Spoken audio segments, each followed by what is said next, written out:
Les mecs, il va falloir qu'on parle de ce médecin légiste parce que c'est du grand n'importe quoi. Philippe Boxo, qui est ici présent, va nous raconter des anecdotes de meurtres les plus insolites qu'il a vues. Et je vous assure, la manière dont il en parle, j'ai vraiment l'impression que c'est comme s'il allait chercher une baguette le matin. D'ailleurs, n'hésitez pas à liker, à commenter tout ça, n'hésitez pas à vous abonner parce qu'on rush les 100 000 abonnés avant la fin de l'année. On est parti pour les vidéos. T'étais là pour nous parler de ton livre qui s'appelle Entretien avec un cadavre chez Kenneth Éditions, où tu racontes plein d'anecdotes sur des vraies scènes de crime, sur des vrais meurtres. Tu as juste changé.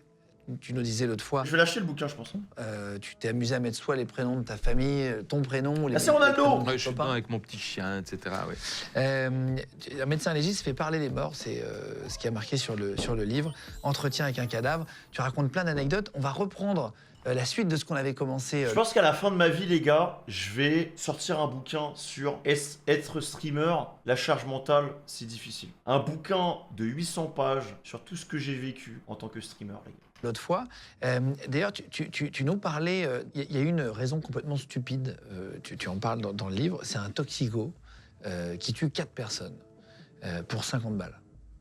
Lui, c'est un con. Bah oui, 50 balles, il tue 4 personnes, frérot. Ouais. Il pique 50 balles, Voilà. ils sont 4-5.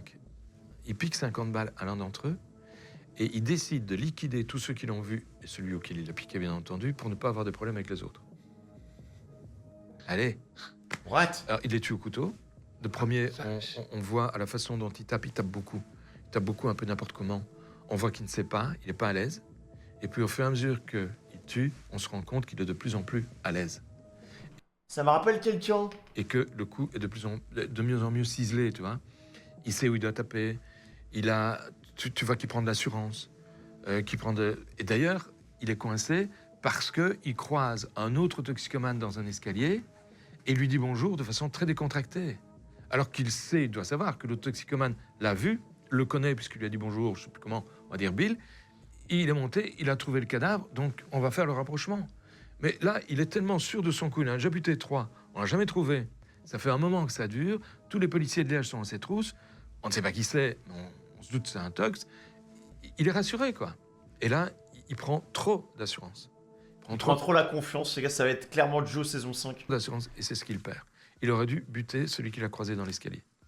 Putain, c'est fou. Et les autres ne se sont pas enfuis quand il est allé voir les uns après les autres, non? Non, parce qu'il s'arrangeait pour être dans un endroit où il était seul avec le gars.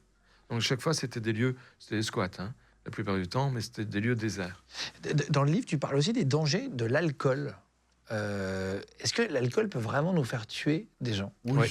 Bon, oui. Frérot, j'ai vu des mecs sortis de boîte qui se battaient pour un oui, pour un non. Des fois, juste pour un regard, hein. T'as des mecs qui arrivaient, ils se mettaient des coups. Voilà. Ils se mettaient des coups. L'être humain est très fragile, le corps humain est très fragile. Frérot, tu te prends un coup là sur ton mal, tu meurs. Hein. Des fois, il y en a, c'est comme ça. Hein. Ça va vite. Hein. L'alcool est un facilitateur. Ça veut dire que l'alcool est un désinhibiteur. Allez, quand tu veux te donner du courage pour affronter une fille à laquelle tu as envie de dire que c'est la plus belle du monde, qu'elle a les yeux comme tu n'as jamais vu, qu'elle te fait rêver toutes les nuits, tu ne dis pas de quoi, mais toutes les nuits, tu vas pas comme ça. Bah si, bon, moi j'y vais comme ça. Parce que tu es intimidé. Tu bois 2-3 verres, tu montes à 0,5, 0,6 grammes d'alcool par litre de sang, et là, tu vas le faire, tu vas le dire. Et en plus, tu risques de le dire bien, parce que tu vas permettre à tes sentiments de t'exprimer. Et bien, c'est ce qui se passe. Plus tu montes en alcool, pas trop, hein. Plus tu montes en alcool, 1,5 gramme par là. Écoutez-moi bien, ne buvez pas d'alcool pour aller. Si vous voulez aller voir une fille, allez la voir normalement. Ne buvez pas d'alcool pour vous désinhiber, pour avoir le courage d'aller la voir, frérot. C'est pas normal. T'es désinhibé, t'y vas. Et si t'as quelque chose à dire à quelqu'un, alors que tu te battrais jamais, tu vas le faire. Et là, c'est un facilitateur de passage à l'acte. Et est-ce que tu as déjà eu un mec qui a tué quelqu'un qui était bourré, qui l'avait oublié le lendemain matin? Oui, Oui. c'est possible. Un vrai trou noir. Un vrai trou noir. Il a fallu qu'on le convainque qu'il avait tué. C'est vrai? Ouais. Et c'était à coup de poing. Donc, il avait massacré le type à coup de poing dans la tronche. Il l'avait laissé, mais mort. Et j'ai la preuve qu'il a continué à frapper, d'ailleurs. Il a pris un couteau à la fin. Alors que le type était déjà mort, parce que les lésions au couteau que j'ai sont des lésions post-mortem. C'est-à-dire que le type ne saignait plus. Et s'il ne saignait plus, c'est que le cœur ne battait plus, donc il était mort. Donc ça, j'ai la preuve de ça. Et le gars, on a dû le convaincre. Comment? Parce qu'il avait laissé cette trace ADN sur la scène de crime. Hein. En parlant, en insultant le type, on a retrouvé de l'ADN sur le corps. Son ADN. Et quand j'ai examiné, il avait des lésions au point qui montraient qu'il avait frappé. Il avait vraiment oublié. Et complètement oublié. Oui, c'est semblant. Ouais. Va savoir. Ouais, tu peux À pas mon ça. avis, il y a peut-être des chances qu'il a à un moment donné des flashs qui vont lui revenir, où il va revoir une partie de la scène ou pas, à voir. Mais là, il n'en voulait pas. Clairement, il n'en voulait pas. Et l'alcool, je t'interromps, mais l'alcool ne te, comment on dit, ne te désinculpe pas. Ça veut dire que c'est pas parce que tu es sous l'effet de l'alcool que tu ne peux pas être accusé d'eux. Sauf si on t'a bourré la gueule. Donc si on t'a bourré la gueule, on t'a donné un verre. Tu sais, tu donnes un verre, vodka fraise, un truc comme ça, bien sucré, tu goûtes pas l'alcool. Tu vas te bourrer, tu t'en rends même pas compte. Ça, c'est pas toi qui t'es mis dans l'état. Ah. Et effectivement, on pourrait estimer que tu n'es pas responsable de ce qui va arriver après. Par contre, si tu te bourres la gueule toi-même, tu es Intéressant. absolument responsable de tout ce que tu fais. Même si tu l'as oublié. Même si tu l'as oublié. Tu n'avais qu'à pas le faire. Dans ton livre, tu racontes qu'une mamie a résolu elle-même un homicide. Parfois, tu es aidé par des gens. Elle a été très mignonne. Tu sais, dans les rues, tu as souvent, en Belgique, je ne sais pas en France, mais en Belgique, on a souvent la petite vieille de la rue. On l'a aussi. On l'a Ouais. aussi. Ouais. C'est celle qui est dans le rideau tout le temps. Ouais, c'est exactement. Elle sait tout ce qui se passe. Ça, c'est vraiment ma voisine, les gars, qui est là. Quand je sors torse nu pour préparer mes plats l'après-midi, elle est tout le temps là en mode. Ouais, je sais pas comment je dois le penser, parce que je me dis, ça se trouve, elle regarde juste pour me faire un petit coucou ou un truc comme ça, mais c'est vrai qu'elle est souvent à la fenêtre comme ça, pour me regarder en train de préparer mes petits plats, et du coup, je pense que je vais m'acheter des rideaux. Sa rue, elle sait que quand le mari se barre le matin, t'as une autre bagnole qui arrive, elle connaît même la plaque. Elle rigole, elle a parlé avec le mec. Enfin, c'est la mamie, moi je les aime bien. Mais c'est la mamie de base. C'est la mamie de base. Avec elle, on a tous les renseignements qu'on veut. Et en général, on n'a pas besoin de les chercher, elles viennent nous voir. Ça, c'est gag. Hein. Waouh. Elles viennent expliquer. Ah, moi je sais. Et il y en a une qui t'a aidé un jour. J'ai un type qu'on retrouve mort dans un contrebas de route, une route assez déserte, un chemin de terre, du côté de Liège. Il est tout nu. Ah bah Il super. a un grand coup de couteau en plein cœur et il est couché sur le ventre quand je le vois. On lui fait les microtraces, ça veut dire qu'on pose des bandes adhésives pour recueillir les microtraces qu'il y a sur le corps. Et dans les microtraces, on trouve des fibres de lapin angora, en quantité mais inouïe. Ok. Ces fibres de lapin angora nous font dire qu'il y a peut-être un élevage de lapin angora, avec un lapin qui aura foutu le camp là, et qui sera venu marcher sur le corps, il sera venu un peu voir ce qui se passait, et déposer ses poils. Bah, c'est bizarre. Il n'y a pas d'élevage, et il n'en avait que sur la partie externe du corps, mais aussi en dessous. Il y en avait des deux côtés. Donc, le lapin, il n'est pas passé en dessous pour aller frôler le corps par en dessous. Hein. Ça n'existe pas. Donc, clairement, on se dit, ça vient de la scène de crime. Ou d'un des deux criminels. Va voir. Au même moment, à des kilomètres de là, à 100 kilomètres de là, il y a une petite vieille qui a sa tronche dans les rideaux et qui voit les voisins en face qu'elle n'aime pas parce qu'ils disent pas bonjour. Putain, c'est parfois c'est Ah, rien. c'est rien. Putain, ça part de rien, hein. C'est une villa et ils sont en train de vider du liquide autour de la villa. Elle trouve ça pas très clair, pas très net. Elle téléphone à la police. Comme elle les aime pas, elle a envie de les emmerder, clairement. La police arrive, sans les sirènes, parce qu'il n'y a pas de franc délit, et voit effectivement ces deux personnes qui sont en train de terminer, de vider d'un liquide autour de la maison. Ce sont les locataires de la maison. Ils parlent pas super bien le français. Et clairement, le liquide qu'ils versent, c'est pas de l'anti-herbe, contrairement à ce qu'ils disent, c'est de l'essence. Donc ils veulent foutre le feu à la maison. C'est interdit. On peut pas. Donc on leur passe les pinces et les policiers rentrent dans la maison. Ils sentent une odeur d'ammoniac. Mais une odeur... Et la dame dit, oui, j'ai voulu nettoyer la maison avant de la rendre. Avant de la faire brûler, en fait. Il n'y a pas la route, leur truc. Donc, il y a autre chose. Et en fait, quand on rentre dans la maison, on se rend compte que l'immeuble a été complètement vidé, il n'y a plus de meubles, et que ça sent vraiment très, très fort l'ammoniac. La police vient sur place, le laboratoire de la police vient sur place et fait des tests au luminol. Et le luminol, c'est une substance qui nous permet de voir s'il y a du sang ou pas. Parce que la première chose qu'on se dit, on a tenté de maquiller un meurtre, il y a peut-être quelqu'un qui est mort ici, on va voir s'il y a du sang. Et le luminol marque. Et il marque très très bien. Et on voit qu'il y a du sang un peu partout. Et beaucoup de sang. On fait des prélèvements de sang. On envoie ça au labo. On a un ADN. Et l'ADN, c'est celui du cadavre que j'ai à Liège. Ah ouais. On a matché. Ah, c'était il y a 100 km. C'était les auteurs Et si la voisine, elle l'avait pas appelé, c'était mort. du meurtre que j'ai découvert à Liège. Il l'avait tué dans la maison. Il l'avait tué dans la maison. En fait, ils avaient fait un enlèvement. Le gars les avait reconnus. Alors, plus question de le laisser en vie. Ils lui ont planté un coup de couteau en plein cœur. En plein cœur, ça saigne toujours la rage. Et effectivement, il y a du sang partout. Ils l'ont déshabillé. Ils ont brûlé les vêtements. Ils sont allés le balancer tout près de chez moi, à Liège.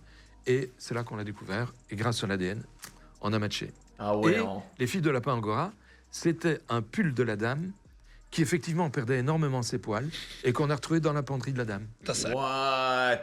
incroyable. Oh, l'anecdote de fou, hein. Mais la voisine, elle a carré l'enquête. Mais elle était aigrie de base, elle voulait juste les faire chier. C'est incroyable. Grâce Ah, à la la petite mamie, vieille. quoi. Ah, si la petite vieille n'avait pas été là, Et vous retrouvez des trucs ADN, parce que tu disais, parfois on ne laisse pas d'ADN. T'as déjà trouvé sur un objet assez improbable une trace d'ADN? on en retrouve. Oui, improbable. Tu vois cette tasse? J'ai bu, t'as bu, j'ai ton ADN là. Si je frotte sur le pourtour, j'ai ton ADN. Un mégot de cigarette, tu tires une fois dessus. Sur une cigarette, tu tires une fois. Tu la tapes, ton ADN est dedans. L'ADN, par la salive en tout cas, est extrêmement porteur. La salive est extrêmement porteuse. Ton GSM, tu parles de... Du coup, quand on embrasse une meuf, en fait, on partage notre ADN avec elle. Moi, je pensais pas qu'il y avait tout ça dans la salive. dedans. Est-ce que mon jean, par exemple, le fait de parler, forcément, il y a un peu d'ADN? Très légèrement? Ouais, c'est trop léger. Il y a peu de chances qu'on le trouve. Mais si tu postillonnes abondamment, moi je donne cours. Si je reste au pupitre en donnant cours, il y a de l'ADN, il y a mon ADN sur le pupitre. On peut éventuellement l'avoir. Donc il y a des objets qui sont porteurs d'ADN sans que tu le saches. En plus, dernière chose, tes empreintes digitales sont aussi porteuses d'ADN. Bah, en fait, on peut rien faire. Tu peux rien toucher, tu peux pas parler, tu... Peu. Alors, je dis ça comme si j'allais me justifier de quelque chose. Non mais voilà, genre, si vraiment tu veux faire en sorte qu'on trouve pas ton ADN, c'est dur en fait. Si on relève une empreinte digitale, éventuellement, avoir ton ADN dans l'empreinte. Ah ouais, c'est partout, quoi. Ouais. Tu touches une poignée, c'est fini. Fait. Bah ouais, c'est mort. Ah, c'est ça, c'est ça. Ok. Il y a des gens qui arrivent quand même à ne pas postillonner, Des à gants. ne rien faire. Des gants, un masque, un bonnet, on perd 100 cheveux par jour. Alors, parfois pour certains, beaucoup plus. Je vais pas les citer parce que j'ai quand même du respect pour certains, là, y a pas de souci. Certains, ça monte même à 1000 par jour. Même certains chauves perdent des cheveux, il faut savoir ça. Bon, arrête, sérieux. Oui, parce que chauve, c'est pas nécessairement de plusieurs heures de cheveux. Ça peut être aussi un cheveu qui pousse trop vite. Ah. Il fait toutes ces phases en un rien de temps, quoi. Il pousse, il meurt, il tombe en quelques jours. Et des tout petits cheveux, on les a. Ça suffit il faut retrouver, tu regardes par terre, machin. J'ai un gars très malin, il fait un cambriolage d'une bijouterie. Il a un bonnet, il a tout. On le reconnaît pas. Il fait un cambriolage de bijouterie, il sort. Et en sortant de là, ce con, on le voit sur les caméras de surveillance de la place. C'est une bijouterie sur une petite place. Il retire sa cagoule, il la met dans la poubelle. Le mec a tout bien fait, il floppe à la fin. On a eu ses cheveux, on a eu sa salive, on Mais a eu pourquoi l'ADN, le temps qu'on voulait. Mais c'est pas pro, hein, vraiment. Tout de suite, pas de problème, c'était lui. Et t'as déjà échoué? Est-ce qu'il y a des histoires que tu n'as pas réussi à résoudre? Il y a des histoires qu'on ne résout pas. On est sûr que c'est des meurtres, mais on n'arrive jamais à voir l'auteur. T'en as une histoire, tu parles d'un puzzle humain. Oui, L'histoire du c'est puzzle. l'histoire du puzzle. Mais ça, c'est un type qui tue une femme, il la découpe en morceaux, et il va Classique. déposer les morceaux un peu partout en espérant que ça n'arrive pas à faire le rapprochement, quoi. C'est une dinguerie de rigoler là-dessus. Ça m'étonnerait pas que on voit Philippe dans un fait divers, peut-être dans 15 ans. Un grand médecin légiste très connu. Voilà, accusé de plein de choses néfastes. Et le premier morceau qu'on a trouvé, c'est dans une poubelle à Liège. On a fait de l'ADN dessus, évidemment. Et puis, on n'a jamais dit que c'était dans cette poubelle-là qu'on l'avait trouvé. D'ailleurs, c'est pas paru dans la presse. Et on a mis un sous-marin, c'est-à-dire on a mis une bagnole, camionnette? une camionnette de la police, tout à fait banalisée, évidemment, avec une vitre sans teint qui permet de voir la poubelle. Et personne n'est plus jamais rien venu jeter. Et puis, on a retrouvé un morceau de corps dans un champ. Mais l'histoire la plus top que j'ai eue dans cette matière-là, Il est à deux doigts de faire une charliste. de gens qui disparaissent, c'est on m'appelle sur une scène de crime en disant écoute, il s'est passé quelque chose ici, on en est sûr, Merci Yuri. et on retrouve pas le bonhomme, donc si tu pouvais nous aider, viens voir. Je vais sur place, c'est à l'époque où le labo n'existait pas encore, donc il y a plus de 30 ans, tu vois, au tout début de ma carrière. Les labos et les techniques qu'ils connaissent aujourd'hui, on les connaissait pas. Et nous, les légistes, on en connaît certaines que le labo ne connaissait pas. Et notamment les dispersions des traces de sang. Et il y avait des traces de sang. Ils voulaient mon avis. Et j'arrive sur place, et comme d'habitude, quand j'arrive sur place, je regarde bien la pièce. Je regarde tout. Et je vois que par terre, il y a un emplacement où il y avait un tapis, et le tapis n'est plus là. Tu vois, il y a une différence de couleur. Et je vois que le tapis n'est plus là. Je demande au labo de prendre des mesures de tapis, parce que je pense que ça va être intéressant. Ils n'avaient pas vu. Et puis, à l'époque, le labo, c'était juste des photographes. Hein. Ils ne faisaient rien d'autre. Aujourd'hui, c'est pas que des photographes, c'est vraiment des experts hyper compétents. Et puis sur la cheminée, je vois qu'il y a un chandelier de l'autre et un pas de l'autre côté. Et à la place où il n'y en a pas, je vois qu'il y a une trace. Tu sais, la poussière n'est pas là. Donc, clairement, il y avait un Il y chandelier. avait quelque chose. Ouais. Le même. Il dit, bah, écoutez, il manque un chandelier, il manque un tapis. Et au mur, les traces que je vois, il y en a deux types. Les traces, là, c'est les projections venant d'une artère qui a saigné, une artériole. Et au plafond, ce sont les projections qui viennent d'un objet. C'est quand même une dinguerie de savoir en fonction de la projection quelle artère a été touchée. Genre vraiment. En fait, c'est limite broken son métier en fait. Hein. Le gars, il sait tellement de choses. Qu'on manipule en l'assénant sur la tête de quelqu'un. Donc le gars a été frappé à hauteur du crâne avec un objet qui est certainement le chandelier, qui a dispersé des traces de sang sur tout le plafond, ça se voit. Le chandelier a touché visiblement le crâne, parce qu'il n'y a que le crâne qui peut saigner comme ça. Et il y a eu des traces de sang qui proviennent d'une artère venant du crâne sur le mur. Ah, c'est exceptionnel, hein. Il s'est effondré à cet endroit-là, on l'a roulé dans le tapis. Ah là là. Mais what? Non, mais c'est exceptionnel en fait. Parce que t'arrives sur le lieu du crime, du coup, tu refais tout ce qui s'est passé par rapport à des éléments, par rapport à la projection, par rapport à plein de choses. Donc, franchement, moi je trouve ça fascinant, perso. Hein. Ouais. Mais c'est limite, ces mecs-là, si t'as un bon médecin légiste qui enquête sur ton crime, t'es tellement cook. T'es tellement cook, frère. On n'a jamais trouvé le corps. Par contre, on avait l'auteur. Mais sans corps, pas de meurtre. Et le type n'a jamais avoué. Jamais il n'a avoué. Par contre, je connais son avocat. Et un jour, Gadaï, avec l'avocat, je dis, allez, dis-moi un peu. Je voudrais savoir, il l'a fait ou il l'a pas fait? C'est pas un bon avocat, alors. Il a bien fait comme j'ai dit ou pas? Bah, de toute façon, si tu dis que je te l'ai dit, je dirais que c'est pas vrai. Eh ben, effectivement, ça s'est passé comme tu as dit. Non, c'est Ah vrai. oui, attends, bah, c'est un très mauvais avocat. Hein. Frérot, ça lâche des milliers d'euros en frais d'avocat, le gars, au final, il poupou. Et moi, j'étais content, parce que au moins, je savais que je me trompais pas. Quoi. En 2 bières, il t'avoue un... Oh, 2 bières, non, on était loin. Il y a plus de 30 ans de ça. Il y a plus de 30 ans, c'est passé. Le gars pourrait même maintenant passer aux aveux et dire oui, j'ai tué, c'est comme ça que ça s'est passé. Il risque plus rien. Ah oui? Oui, la prescription est passée. Il ne le fera pas. Hein. Prescription sur un meurtre, il n'y a vraiment plus rien? Oui, il n'y a plus rien. Tu peux dire c'est moi qui ai tué à C'est l'époque? moi qui ai tué. Trop tard. C'est trop tard, c'est fini. Et là, Bah, moi, ça, cette règle, elle est bizarre quand même. Hein. Non, mais non, c'est bon. Le crime, il a été fait il y a combien de temps? Ok, ouais, non, c'était il y a trop longtemps. Donc, en fait, il y a prescription. Oui, mais non, c'est vraiment moi qui l'ai tué et tout. Non, mais il y a prescription. Donc, c'est bon. Il n'y a pas de souci. Vous pouvez y aller, faites votre vie. Hein. Ouais, mais j'ai vraiment tué genre 10 personnes. Mais on vous dit qu'il y a prescription! content parce que. C'est fou qu'il y ait une prescription sur les meurtres. J'étais tout Ah jeune ouais, légiste. c'est... Donc pour moi, c'était super intéressant de savoir que je me trompais pas. Et l'avocat m'a fait plaisir. Mais Incroyable. c'est qui a inventé cette loi sur la prescription en fait? C'est qui s'est dit, au bout de 20 ans, si on n'arrive pas à élucider l'affaire, eh ben la personne qui a tué la personne, eh ben on va l'excuser, elle aura rien du tout. Imagine, je sais pas, je fais un enfant. Mon enfant il se fait tuer par un mec. On enquête, on n'arrive pas à le trouver. 20 ans plus tard, le gars, il dit ouais c'est moi qui ai tué ton fils. Et la police elle me dit, ah mais monsieur on peut rien faire, il y a prescription. Je vais faire quoi? Vous pensez que je vais faire quoi? On n'entendra plus jamais parler de ce mec. Hein. Putain, c'est fou. T'étais content quand il te l'a annoncé? J'étais content, oui, ouais. Que le type aille au trou, tu sais, il a jamais recommencé. Il s'est toujours tenu à carreau, il a une vie tout à fait normale après. Ça arrive souvent. Et pour moi, il n'y aura T'as pas des de meurtriers, prescription. mais des Hein. vrais, qui tuent quelqu'un à un moment, et puis ils refont jamais rien. Il a même plus jamais délinqué, quoi. Rien. Ah oui, oui. Rien. Il n'a jamais délinqué, j'adore. Ouais, c'est un mot qu'on utilise maintenant. C'est le nouveau verbe. Ouais, c'est le nouveau. Euh, Tu vois, je peux faire jeune aussi. tu racontes une histoire dans le livre d'une fille qui date avec un psychopathe. Il y en a tellement des histoires, c'est impressionnant. Alors, franchement, c'est... Ça, c'est... Il y a des histoires que je ne peux pas raconter, parce que les gens sont toujours en vie, mais on a des gros délinquants en Belgique comme en France. Partout. Et des gens, ils sont passés à la télé, qui sont bien connus. Et tu as des jeunes filles qui sont mais, complètement subjuguées par ce genre de personnages, Mais non. qui leur écrivent, qui leur envoient du fric, qui, Tu vois déjà par exemple avec Dahmer et tout, c'est n'importe. qui leur proposent le mariage, etc. Ouais, On a c'est- déjà parlé, hein, même des c'est affolant. terroristes, hein, des Oui, trucs, oui. ils deviennent amoureuses. On en a d'ailleurs parlé ici, je sais plus avec quel invité, mais avec qui? Avec Jacques Dallès, qui était procureur de Marseille et de Corse à l'époque, et il nous disait qu'effectivement, il y avait des grands bandits, des grands tueurs en série qui avaient des fans. Voilà. J'ai un type qui a, bon, il est mort maintenant, on peut le dire, qui avait tué. C'est un tueur en série.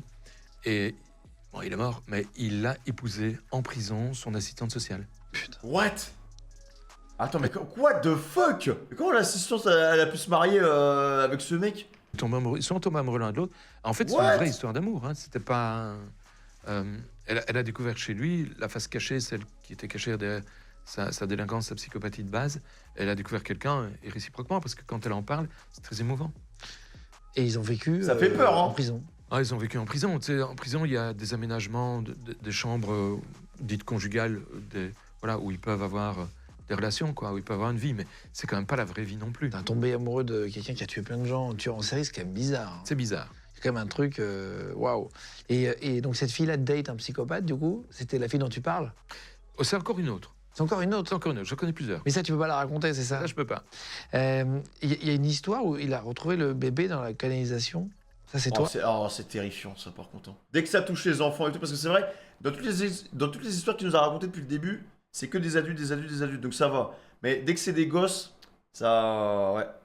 Ah, ça, c'est un truc. Là, ça va être horrible. C'est une dame un peu ronde qui tombe enceinte. Mais c'est la première fois qu'elle baise, la fille. Elle a Ouais, jamais baisé de sa vie. Et c'est la première fois qu'elle Attends, mais Philippe, pourquoi ça glisse comme ça? le fait. Elle tombe enceinte.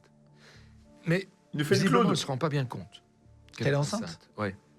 Alors, on a hésité longtemps quant à savoir s'il avait fait ce qu'on appelle un déni de grossesse, c'est-à-dire c'est un acte volontaire, psychologique, hein, qui consiste à dire non, non, je suis pas enceinte, alors que t'es en train de t'arrondir. Non, non, je suis pas enceinte, je suis pas enceinte. Ce qu'on appelle un déni. Ou si carrément elle l'a ignoré.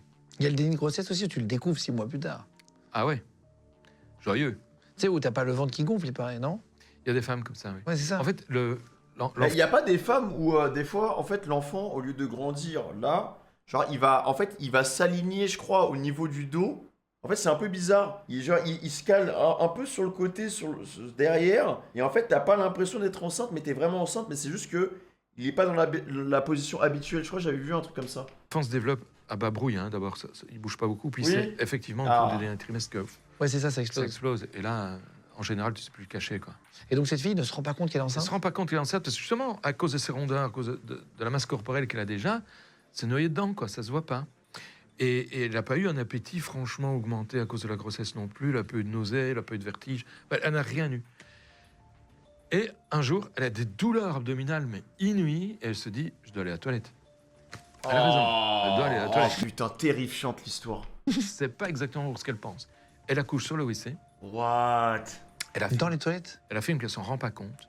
Elle En accouche fait, c'est comme si elle avait chié, quoi. sur le WC, le bébé qui était pas très gros part par la toilette. Mais c'est pas je- possible. Je te jure que c'est vrai. Genre, elle a rien senti, là. Il est prématuré, donc il est petit, quoi. Mais elle se rend pas compte qu'il vient d'accoucher. Non, c'est ce qu'elle affirme.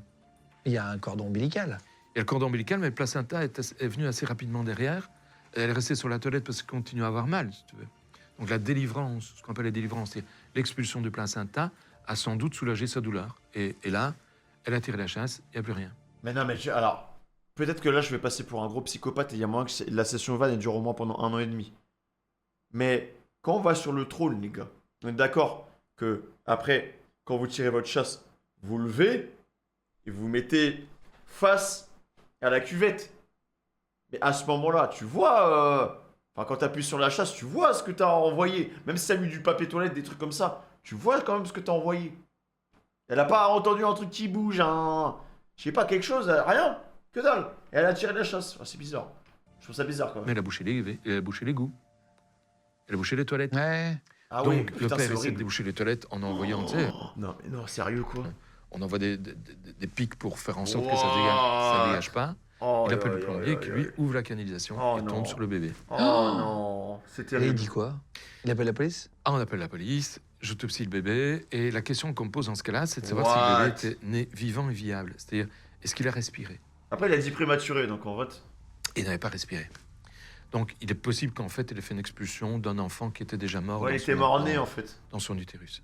Donc, Tu- bah, on vaut mieux que ça soit comme ça, mais c'est quand même terrifiant quoi. C'est quand même terrifiant, putain de merde. Parce que je pense que des histoires comme ça, il y en a pas mal. Hein. dis aussi que c'est souvent les parents qui tuent leur propre enfant. Oh non, non, mais c'est quoi ça? Sérieux quoi.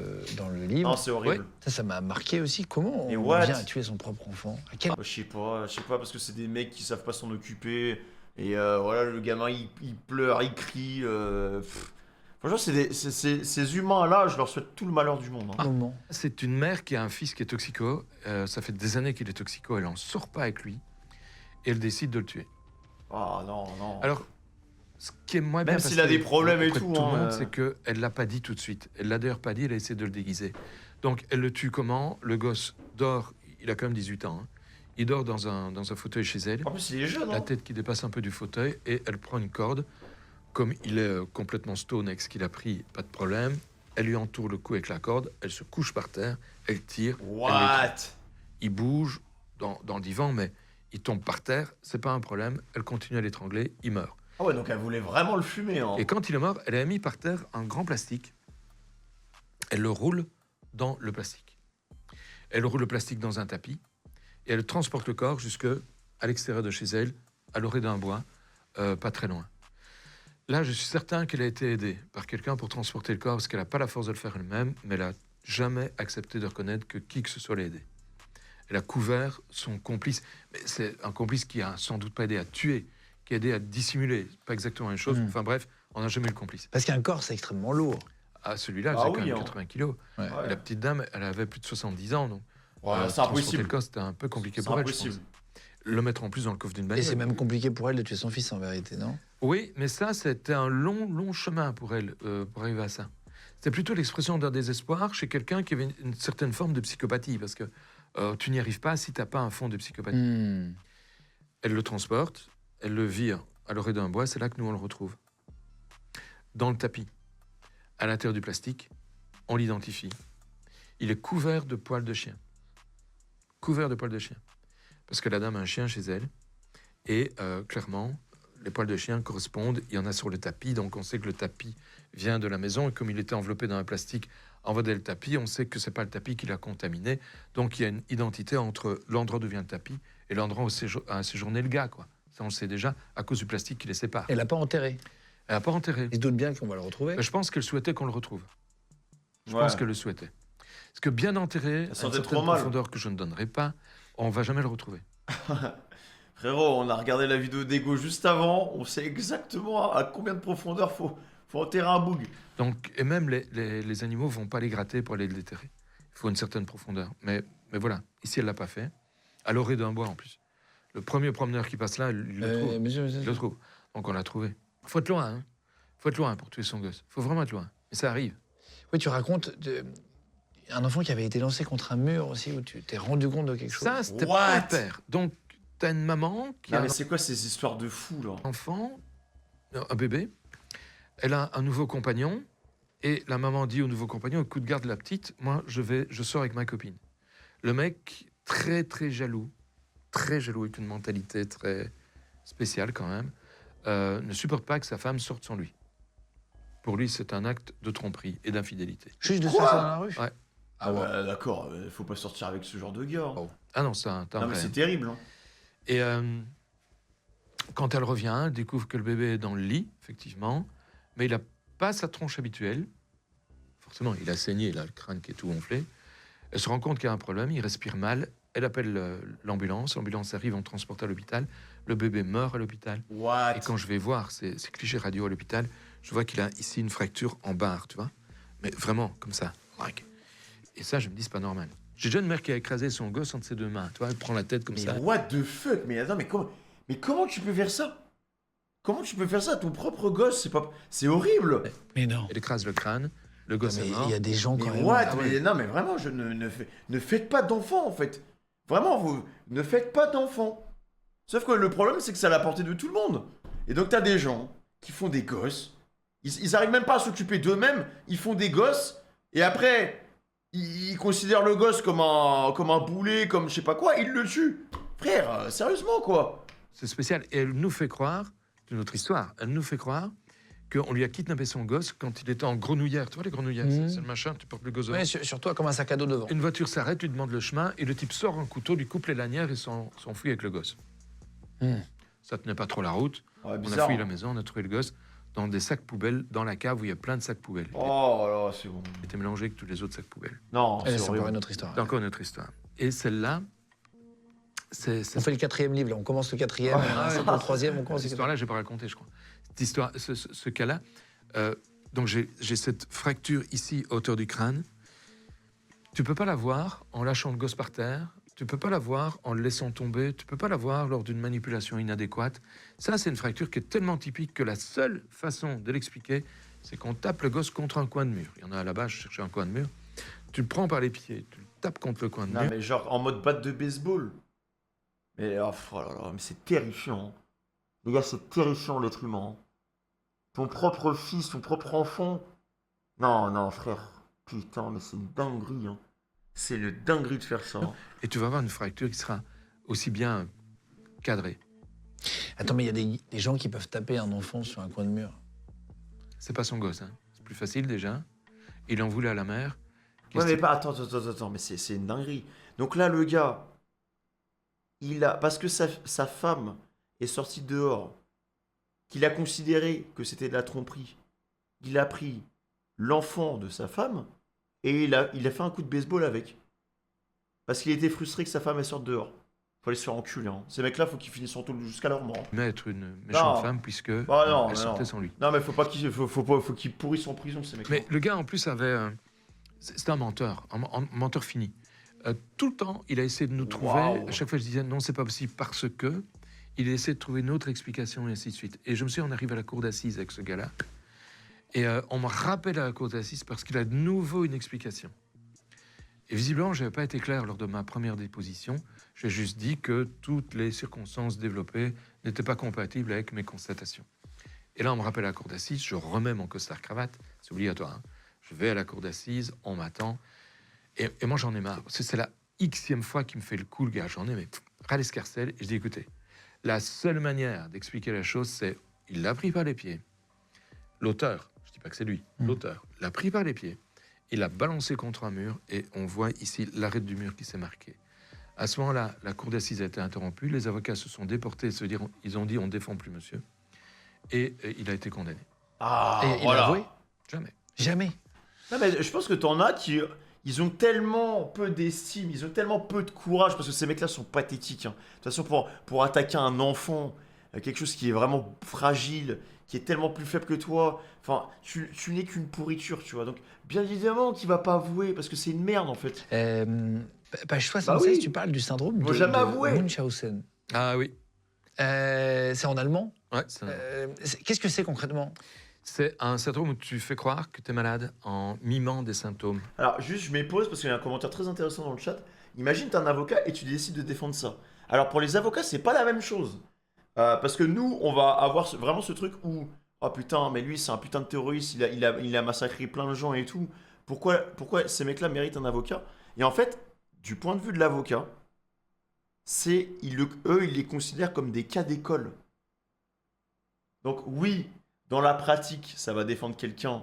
Mais souvent, il y a des procès, ils savent qu'ils ont perdu d'avance, tu vois. Mais c'est le cas qui les intéresse. Voilà, c'est le cas. L'étude qui les intéresse, en fait. C'est ça le truc. Munchausen. Ah oui. C'est en allemand. C'est-à-dire des cas d'école, bah, ça veut dire des cas qui sont inédits et qui sont probablement très difficiles à défendre. Voilà. Mais, genre par exemple, la meuf de mon meilleur pote est avocate et souvent en soirée on parle de ça. Et moi aussi, je lui ai déjà posé la question, mais en fait, par exemple, je sais pas, t'as déjà défendu des meurtriers et tout. Genre, on l'a pris sur le fait, tu sais que le mec c'est mort, mais pourquoi tu défends ce mec-là? Et du coup, elle m'a expliqué. Donc c'est vraiment en mode, ok, le mec il est totalement cook, c'est un cas d'école, c'est intéressant. Comment, d'un point de vue législatif, tu fais pour essayer de défendre un mec comme ça? En fait, c'est ça le truc. Mais par contre, elle m'a dit, tout ce qu'il a fait, c'était horrible. Le mec c'est une pourriture. Voilà. En fait, tu peux être de toute façon, la plupart des avocats sont en total désaccord avec ce qu'a fait le meurtrier ou la personne qui est là, tu vois. Ah, mais du point de vue de l'avocat pour pratiquer sa fonction, là c'est intéressant. Voilà, c'est ça qu'elle m'a expliqué en fait. Ouais, Qu'est-ce que c'est concrètement? c'est un syndrome où tu fais croire que tu es malade en mimant des symptômes de maladie. Et alors, il existe aussi le syndrome de Munchausen par procuration, c'est-à-dire où tu fais mimer ça par quelqu'un d'autre. C'est-à-dire que c'est souvent des mères vis-à-vis de leurs enfants qui font croire que leurs enfants sont malades et leur donnent des symptômes pour que tout le monde croit qu'ils sont effectivement malades. Attends, c'est-à-dire, j'ai du mal à... C'est un concept psychique un peu compliqué. Hein. What? C'est une dame qui a fait ça avec ses filles. Elle a tué 2 de ses filles. What? Attends, on a déjà un gamin, franchement, mais j'espère qu'il y a le fast-pass pour aller en enfer. La dame a un mal-être profond. Hein, pour en arriver là, franchement, il faut être loin. Et elle voulait qu'on s'occupe de ses filles, qu'on s'occupe d'elles aussi. Et visiblement, il y avait un problème de ce côté-là. Donc, elle a fait croire que ses filles étaient malades et qu'elles avaient un problème, une maladie XYZ qu'aucun médecin n'a jamais découvert. Et les signes et symptômes n'étaient jamais présents que quand elle était là.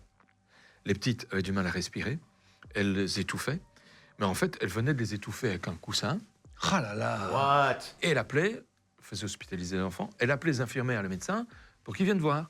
Et assez rapidement, on s'est rendu compte qu'il y avait un problème. Mais attends, mais c'est une malade. Et je me souviens d'une infirmière qui lui a clairement dit, Madame, il n'y a de problème avec vos enfants que quand vous êtes là. C'est quand même étrange. Donc elle était même pas à son premier coup, hein. Du temps, tous les examens sont normaux, tout est normal. Effectivement, tout est normal. Et moi, quand j'autopsie, je constate qu'elle meurt par asphyxie et je constate que un bon candidat, c'était la suffocation, c'est-à-dire le fait de mettre quelque chose sur la bouche et le nez pour empêcher de respirer. Et c'est ce qu'elle avait fait. Elle a vraiment tué ses 2 filles. Ouais. Ils ressemblent à quoi, tous ces gens qui tuent leurs enfants? Ah, ils sont tout à fait normaux, hein. Toute cette dame est normale. Elle a une vraie détresse. Il faut s'occuper d'elle. Il faut la soigner. C'est elle qui est malade, hein. Donc c'est elle dont il faut s'occuper. Je ne dis même pas que sa place est en prison. Sa place est dans un centre de soins qui lui permettra de sortir de sa maladie. Est-ce que tu te rends compte que tu fais un métier atypique, Ouais. glauque pour certaines personnes? Quand on écoute, on se dit « c'est glauque les histoires, etc. machin. » Est-ce qu'à un moment donné, tu t'es rendu compte que tu faisais un métier atypique ou vraiment tu t'es vu dans un miroir, j'en sais rien, ou est-ce que tu t'es revu dans une scène et tu te dis « ah ouais, là, je fais quand même un métier un peu hors du commun ». Je me rends compte à travers le regard des autres. Bah oui, hein. Pour moi, ce que je vis est la normalité. Parce que c'est ce Mais qui c'est arrive terrifiant, putain. dans la vie. Et ce qui arrive dans la vie est forcément normal, en tout cas, en partie. Le mec, tous les jours, il voit plusieurs cadavres. Il côtoie la mort tous les jours. Et il en parle. Vous avez vu la manière dont il en parle? Il en parle comme moi, je parle d'un jeu vidéo, frère. Les trucs sont pas exactement normaux, mais le meurtre existe depuis toujours, le suicide existe depuis toujours. On a, depuis que je suis en médecine légale, quasiment le même nombre de meurtres par an, le même nombre de suicides par an. Donc il y Ça, a par contre, la statistique est très intéressante. Ça veut dire que ça a vraiment. En fait, ça n'a pas évolué, hein. une normalité. Donc pour moi, je suis dans la normalité. Et je me rends compte que je fais un métier atypique à cause du regard des autres, notamment le tien. Quand tu m'interroges comme ça et tu as un air complètement épaté quand je te raconte mes histoires, tu dis, ah bah oui, tout compte fait, ce que je fais, c'est spécial. Ouais, c'est original. Bon, ça Mais, fait- je pense que c'est pas donné à tout le monde de faire un taf comme ça. Tu sais, c'est des métiers où il faut avoir les reins solides, sinon tu craques, hein. Je pense que c'est aussi important, et on le voit dans sa manière de présenter ces cas, tu es obligé d'avoir un détachement. Il faut absolument avoir un détachement avec la personne que tu vas ausculter, parce que sinon, je pense que tu pètes les plombs. C'est comme je sais pas, les chirurgiens, les médecins, les infirmières. Enfin, les infirmières, tu vois. Je pense que c'est pareil, il faut un détachement. Faut un détachement, mais c'est difficile d'avoir un détachement alors que tu as la proximité avec les gens. Lui encore, ça, c'est différent parce que on lui amène les corps, ils sont déjà morts. Ils sont déjà morts. Alors que dans un hôpital, tu les côtoies, ils sont vivants, tu leur donnes de l'espoir, il y a un côté social. Et après, bah voilà quoi, il se passe ce qui se passe quoi. longtemps que je le sais maintenant, il faut pas me prendre pour un trop con. C'est soit noir, soit blanc Ça quoi. fait longtemps que je le sais. Et je m'en suis rendu compte la première fois, je vais te raconter, ça vaut la peine. Je suis à table, c'est un repas de mariage. Et tu sais, au mariage, j'étais célibataire, on te mélange avec plein de gens. Et on te met en général avec les autres célibataires. Oui, c'est ça, bien sûr. Et tu as un club de célibataires comme ça autour d'une table. Et on se demande chacun ce qu'on fait pour se présenter, quoi. Moi, je dis, je suis médecin légiste. Et je vois la tronche de la fille en face de moi qui change, elle devient blanche, la fille. Excusez-moi, mais c'est pas possible, je ne saurais pas manger en face de vous. Ah, c'est vrai. What? Ah bon? Bah, vous savez, je me suis lavé, hein. Ça va le faire, quoi. Et elle est partie, elle était manger ailleurs. Il y a une autre dame qui est venue, très sympa. C'est vrai. Elle s'est excusée tant qu'elle pouvait, mais pour elle, c'était pas possible. Je me suis dit, ah ben, tout compte fait, peut-être que je fais quelque chose un peu spécial. Ouais. Waouh, le fait de savoir juste, ça Ouais, lui donnait la c'est nausée. vrai. Oui, après, je l'ai revue, ça allait beaucoup mieux, mais les premières fois, la première fois, c'était vraiment pénible pour elle. Est-ce que ça t'arrive d'être choqué après 32 ans de pratique de ce Non. métier? D'être choqué? Sauf par rapport aux enfants. Ah oui, parfois, quand même. Voilà. Et j'y reviens toujours, hein. Les cas les plus Je pense que c'est les pires cas de toute façon, hein, ça. pénibles que j'ai connus, c'était les enfants. Je suis toujours choqué quand on commet vis-à-vis des enfants des actes de violence, mais quels qu'ils soient, ça me choque. Pour le reste, ça fait partie de la vie. J'ai l'habitude. Je trouve ça malheureux parfois. Par exemple, les hommes, c'est toujours les hommes qui commettent des féminicides, c'est-à-dire qui tuent leurs femmes ou qui commettent des violences et leurs femmes pour des raisons X, Y, Z. Je n'arrive pas à comprendre. Je n'arrive même pas à admettre. Et j'admettrais très bien que l'on ait dans la loi une sanction plus grave et plus importante pour ce genre d'individus qui sont juste répugnants, quoi. Ça, c'est un truc que je supporte pas. Tu comprends comment Ah on peut bah oui, non, mais ça c'est réel, hein, par contre. Hein. faire du mal à quelqu'un qu'on aime, en fait, c'est ça le... En Parce fait, que l'amour rend fou, frérot. C'est vraiment ça. Hein. C'est... Il y a des gens qui font des trucs par amour, mais mec, je pense que c'est vraiment une notion qui peut te faire dérailler. Hein. Tu peux vraiment tout faire par amour. Hein. Être amoureux, aimer quelqu'un et lui faire du mal. on se venge. En fait, c'est un symbole de propriété, je crois. C'est ma femme, elle m'appartient, elle ne peut être qu'à moi. Et elle doit faire ce que je dis, etc. Tu vois, c'est des gens qui souffrent d'un certain déficit de leur personnalité. Et il y a une histoire dans le livre aussi, donc je rappelle, hein, pour ceux qui le veulent, on met un lien cliquable sous la vidéo si vous voulez le commander. Il s'appelle Entretien avec un cadavre chez Kenes Édition, Dr Philippe Boxeau. Un médecin légiste fait parler les morts, frisson garanti. Oui, je suis pas responsable de la couverture, c'est l'éditeur qui fait ça. Et regarde la photo, j'ai pas de lunettes, j'ai une vieille montre. On te reconnaît jeune. pas, Ben quasiment. non, je suis trop jeune, je suis hyper jeune là. Non, c'est pas quoi J'ai 35 ans, 40 ans. Bah, la vie, je trouve qu'il fait plus jeune là que sur la pochette. Hein. 58. Hein En fait, non, c'est que c'est sans lunettes, je trouve qu'on te reconnaît pas. Attends, il a 30 ans là sur le truc. Bah frère, je suis plus âgé que lui. Ah non, mais c'est pas possible. Ah, je suis désolé. Ah, c'est pas... Ah, bah, les gars, je suis bien conservé. Hein. Ah, mais vous pouvez le dire. Non, mais. Doucement, les compères. Doucement, les gars, doucement. Doucement. Ouais, je prends une photo de moi là maintenant. Wouh! Je suis le seul être humain. Il y a 5 ans, je faisais 50 ans. Et maintenant, 32 ans, je fais 26 ans. Et ça, c'est beau, ça. C'est surtout le Je fait de pas rajeunis mettre des- en gagnant de Parce qu'à l'âge. partir du moment où tu as des lunettes, ton visage change. Ouais, c'est vrai, c'est vrai. C'est d'ailleurs un truc que tu... La première fois que je suis venu ici, j'avais d'autres lunettes, là, j'ai changé. Ouais, exactement, exactement. Tu racontes un moment traumatisant pour les témoins, pour des témoins dans un restaurant. Ok. Oui, ah, ça c'était un grand moment aussi. Je dis ça à chaque fois en fait, c'est marrant. Ouais, c'est vrai, mais c'est parce que c'est des toujours moments... des pas- grands moments finalement. Donc, ils sont dans un restaurant, ces braves gens, ils sont en train de manger. C'est un restaurant qui a 2 portes. Tu peux rentrer par l'une, sortir par l'autre sans problème. Et tu as presque un couloir qui fait la jonction entre les 2 portes. La partie gauche du restaurant, d'ailleurs, est un peu surélevée. Il y a une marche à franchir. Et il y a même des grilles qui séparent, des grilles pas hautes, hein, 1 mètre d'eau, quoi, qui séparent la partie gauche du restaurant de la partie droite. Ok. Et il y a un tueur qui arrive. Je l'ai appelé Angelo, c'est pas son vrai nom, mais il y a un tueur qui arrive. C'est une bande qui, à Liège, avait fait beaucoup de dégâts. C'est une bande très criminelle. Ok. Et là, cette bande veut liquider un membre de leur bande. Il est au restaurant, Règlement il de est à compte. table avec sa femme, et le con, il tourne le dos à la porte d'entrée. Ça, il faut jamais faire. Jamais. Toujours face à la porte. Quand je vais dans un restaurant, il y a des places où je sais pas m'asseoir. J'ai des places, je me mets toujours dans les coins. Je vois tout ce qui se passe dans le restaurant. J'ai pas peur, c'est un réflexe. Mais de toute façon, qu'est-ce que tu fais si t'es dans le coin? Tu peux faire Bah, rien. grand-chose. Tu sais même pas Ah t'en ouais. faire. C'est juste bloqué en fait. Mais au moins, tu le vois venir. Faut se mettre vers la porte de Tu le secours. vois venir. Et donc, le gars rentre, le tueur rentre. Il y a beaucoup de bruit dans le restaurant. Les gens sont en train de manger. Les tables sont occupées partout. C'est un jour, si je me souviens bien, c'est un jour de week-end. Les gens sortent. Ils étaient contents d'être au resto. Voilà. Et c'est un restaurant italien. Donc, tu as des spaghettis, tu as toutes sortes de trucs du genre. Le type rentre. Tu sais, quand tu rentres dans un resto, on te regarde au moment où tu rentres. Puis c'est Ouais. fini, on fait plus attention. Oui, c'est ça. Donc, sans doute, certains l'ont regardé. S'en souviennent pas. En tout cas, dans l'enquête, on a vu qu'il s'en souvenait pas. Le type a traversé la salle, mais doucement. Il a sorti son flingue, doucement, sans se Normal. presser. Il est armé, le flingue. Il arrive derrière le type qu'il veut tuer. Il lui met, bang bang, 2 balles à l'arrière du crâne. Il range son flingue, il sort. Ça fait un bruit terrible dans le restaurant. Ah oui. Ça résonne. Mais tu ne sais pas d'où vient le bruit. Et le temps que tu l'entendes, que tu te retournes, que tu cherches, le type a déjà rangé son flingue. Et c'est le seul qui quitte le restaurant.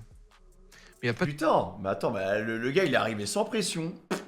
Il a fait ce qu'il avait à faire et il repart. Il a même pas été cramé, genre. caméra dans le resto à l'époque. Donc, voilà. On le sait parce que on reconstitue ça.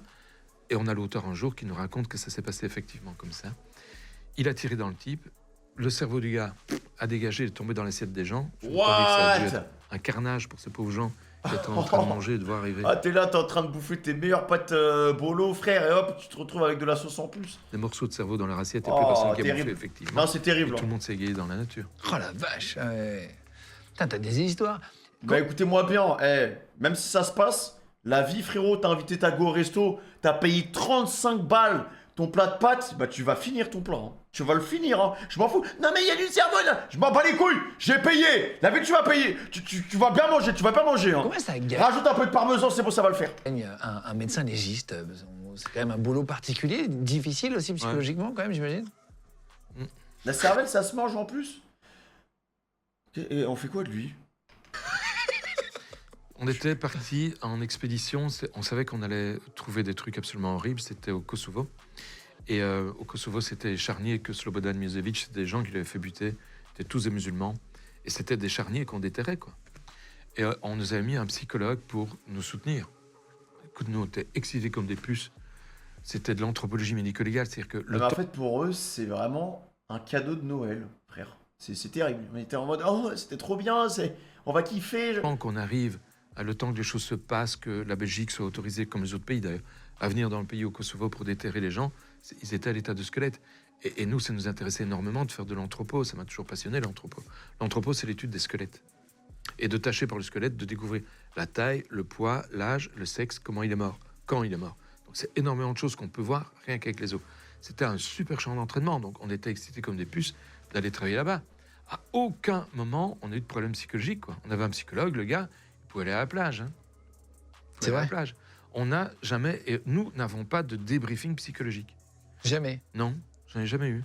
Et combien ça gagne En vrai, un très bon médecin légiste. Je pense que déjà, il y en a pas énormément, en vrai, je pense. Je pense qu'ils sont pas nombreux dans ce secteur.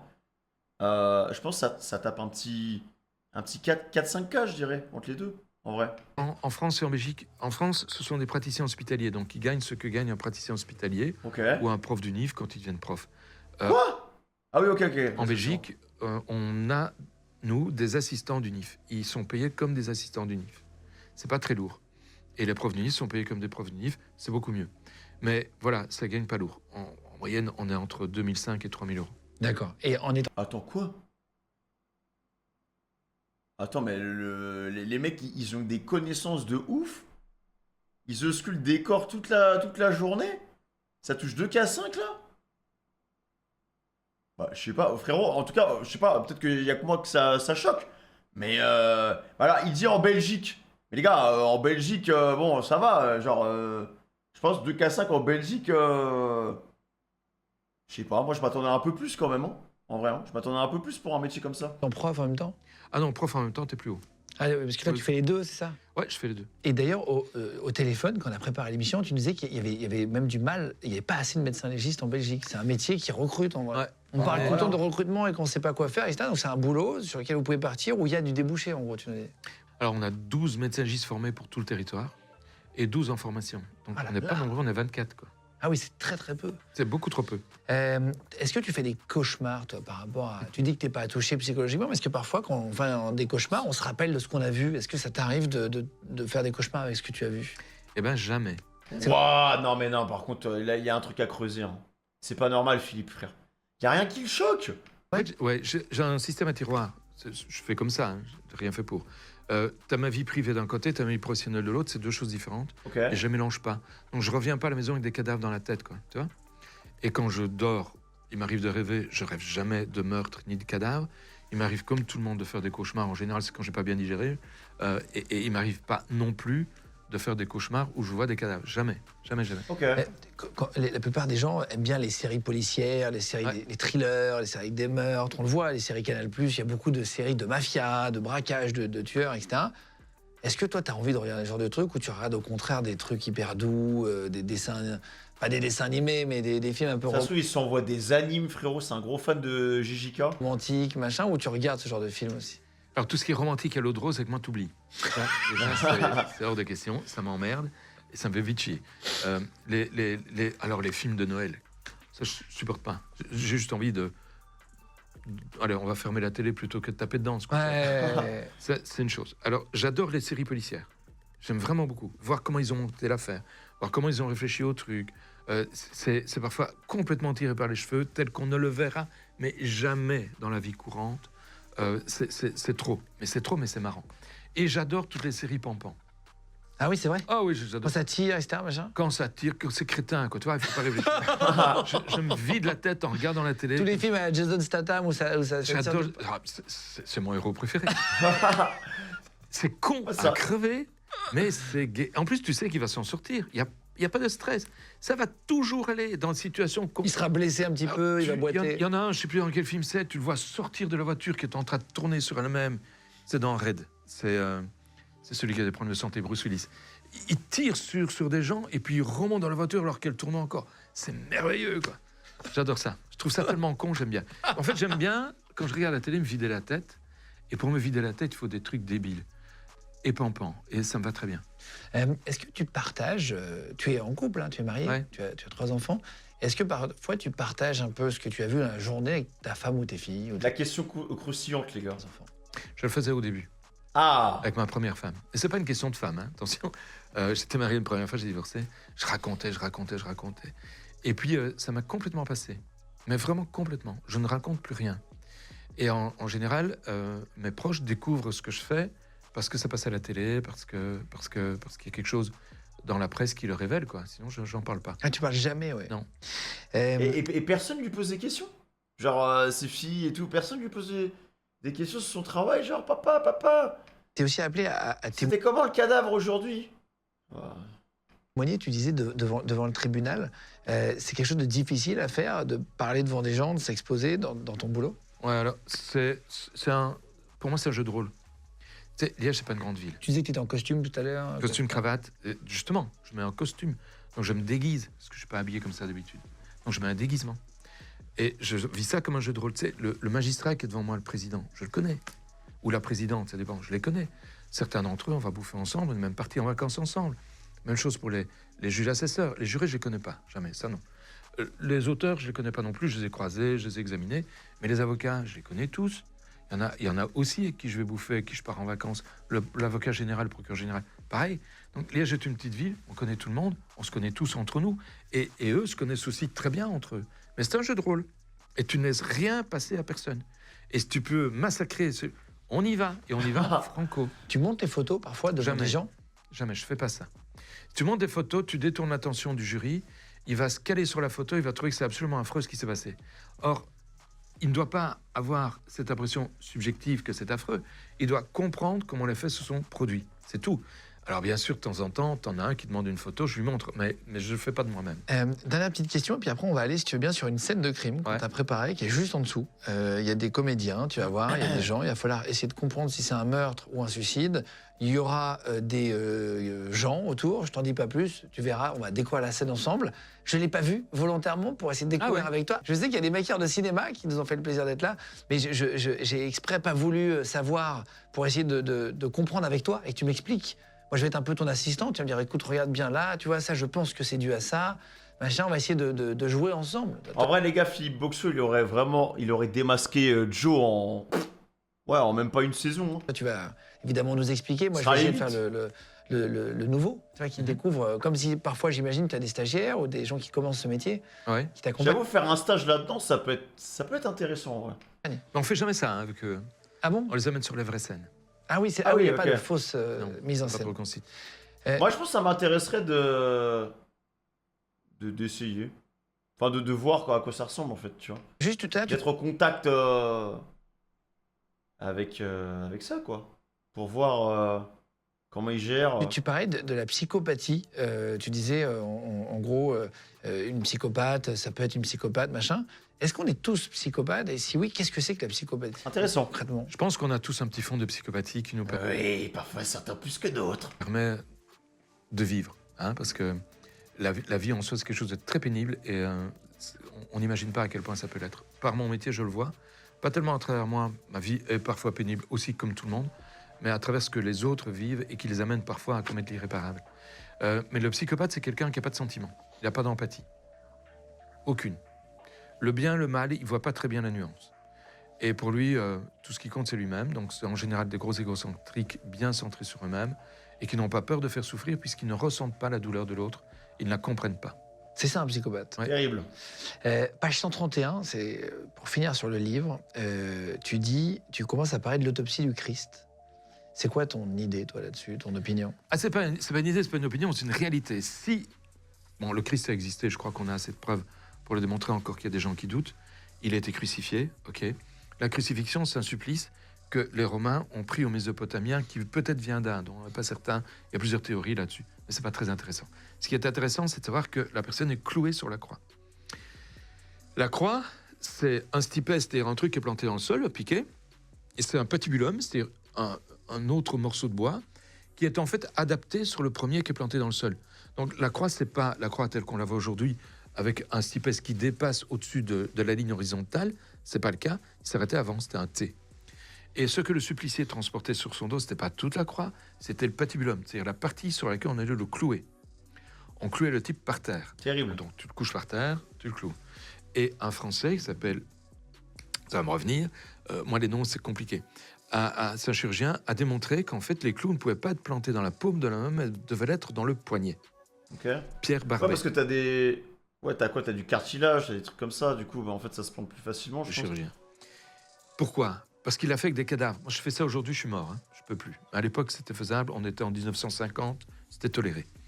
Tu plantes les clous dans les mains et il a suspendu des cadavres comme ça, les clous plantés dans les mains. Il a fait ça Il a fait ça. On a des photos. légalement. Ouais, on l'a jamais emmerdé. Enfin, il est mort aujourd'hui. Ouais.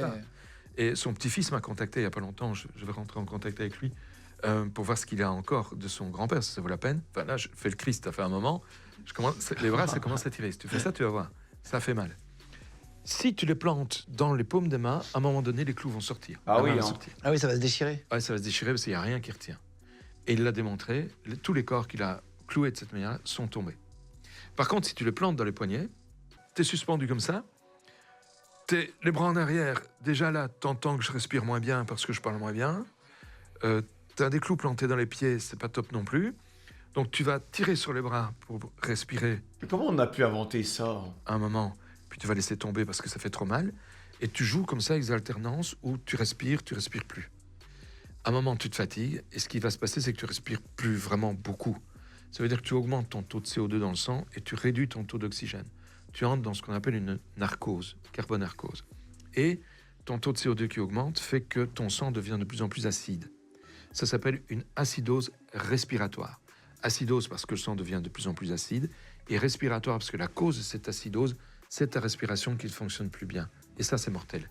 Et on meurt de ça. D'accord, ok, intéressant, ouais. On meurt de ça dans des souffrances qui sont complètement atroces parce que, à un moment donné, ton taux de CO2 est tel dans le corps que ton corps se crampe. Tu fais une crampe, mais générale, de tout le corps. Tu as déjà eu une crampe au côté quand tu cours, ça fait mal de gueule, tu t'arrêtes, hein, c'est plus continuer à courir. Eh ben, c'est la même chose, mais pas seulement au côté, c'est tout le corps qui est en crampe. Waouh. Ça fait mal Ça de va chier. faire tellement mal, les gars, parce que déjà, juste une crampe à la cuisse, t'es là, tu peux plus bouger. Mais imagine sur tous les muscles de ton corps, mec. Et c'est comme ça qu'on meurt sur la croix. C'est un vrai supplice qui peut parfois durer des jours. Parce que si le type est en bonne santé, qu'il est bien musclé, qu'il est bien développé, il va quand même mourir de cette manière-là, mais il mettra du temps. Et c'est là que Ponce Pilate est très surpris. Le Christ meurt en peu de temps. Il envoie un soldat pour vérifier qu'il est bien mort. Et le soldat arrive, il lui brise pas les jambes, contrairement à ce qu'on faisait d'habitude. Il lui plante un coup de lance dans le côté. En sort, dit l'évangéliste, c'est Jean qui raconte ça, du sang et de l'eau. Alors Pierre Barbet, le chirurgien, dans son bouquin, dit que le sang à l'intérieur du corps sédimente. Ça veut dire qu'après la mort, le sang a la partie la plus lourde qui colle au fond et la partie la plus légère, c'est-à-dire l'eau qui surnage, tu vois. Ça fait du sang et ça fait de l'eau. Dans le corps, le sang ne sédimente jamais. J'ai autopsié des tas de personnes, il ne sédimente pas. Mais le Christ a ramassé plein de coups sur le corps. Et ça crée des lésions pulmonaires en dessous. Elle saigne pas, elle sointe. Et il sointe du liquide, sointe du plasma. Et quand tu rentres ta lance, eh ben effectivement, tu as de l'eau qui sort et puis du sang. L'évangéliste était là parce C'est hyper intéressant, les mecs. Hein. que pour le raconter comme ça, il doit l'avoir vu. Et c'est la seule chose qui soit vraiment scientifique dans l'évangile, c'est ça, c'est le sang et l'eau qui sortent. Ça correspond pile poil à la mort. Oui, donc tu confirmes ça. Ah oui, tout à fait. C'est juste, c'est juste. On va aller maintenant dans la salle en dessous. On va aller voir la scène de crime.